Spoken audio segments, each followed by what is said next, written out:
మేము మీకు మీ ఆస్తులు మాకు రాసిమ్మని అడగట్లేదు, మీ మంత్రి పదవులు మాకు ఇమ్మని అడగట్లేదు, ఎమ్మెల్యే సీట్లు అడగట్లేదు, ఎంపీ సీట్లు అడగట్లేదు, చైర్మన్ పదవులు అడగట్లేదు, నేనేం అడగట్లేదు.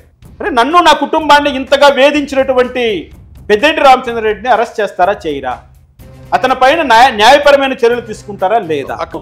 పెద్దిరెడ్డి విషయం చెబితే ఒక మెసేజ్ పెట్టాడు, పవన్ కళ్యాణ్ అడ్డుకుంటున్నాడు అన్నప్పుడు ఇదే లోకేష్ మీకోసము పవన్ కళ్యాణ్తో ఫైట్ చేయొచ్చు కదా, లేదండి ఇది మా రామకృష్ణ గారికి సంబంధించింది, ఇమ్మీడియట్గా పెద్దిరెడ్డి గారిని అరెస్ట్ చేయాల్సిందే, దయచేసి దీంట్లో మీరు ఇన్వాల్వ్ కావద్దని మీ లోకేష్ ఎందుకు అడగలేకపోయాడు?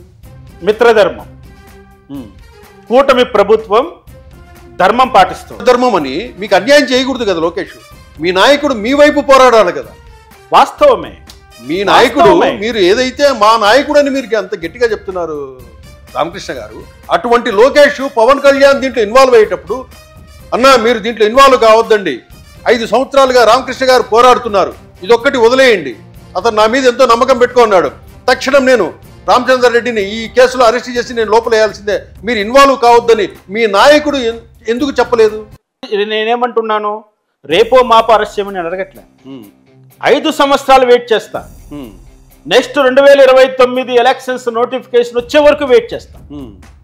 ఆ తరువాతనే చంద్రబాబు నాయుడు గారిని కానీ, నారా లోకేష్ గారిని కానీ, పవన్ కళ్యాణ్ గారిని కానీ చాకిరేవు పెట్టి ఉతికారేస్తా. అంటే చాకిరేవు పెట్టి ఉతికారేకపోతే నేను మళ్ళా మా అబ్బకు అమ్మకు పుట్టినవాడిని కాదు, ఎవ్వడికి భయపడను. నారా లోకేష్ కు భయపడను, చంద్రబాబు నాయుడుకు భయపడను, పవన్ కళ్యాణ్ కు భయపడను, సెంటర్ లో ఉన్న నీ మిత్రులకు కూడా భయపడను.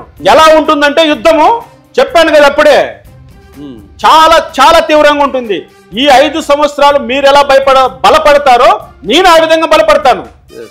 నా శక్తియుక్తులు నేను తీసుకుంటాను వెనకాల, నా ప్రయత్నం నేను చేస్తాను, వదిలిపెట్టనాడా. ఈ రోజు నుంచి కామ్గా ఉండట్లే నేను వ్యవస్థను బిల్డప్ చేస్తున్నాను, బాధితులందరినీ ఏకం చేస్తున్నాను, బాధితుల పక్షాన పోరాటం చేస్తున్నాను.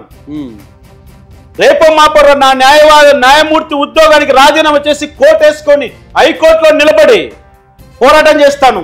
ఖచ్చితంగా రేపు ఎలక్షన్ నోటిఫికేషన్ వచ్చే లోపల పెద్దిరెడ్డిని గారిని అరెస్ట్ చేయకపోతే మిమ్మల్ని కూడా వదిలిపెట్టే ప్రశ్నే లేదు.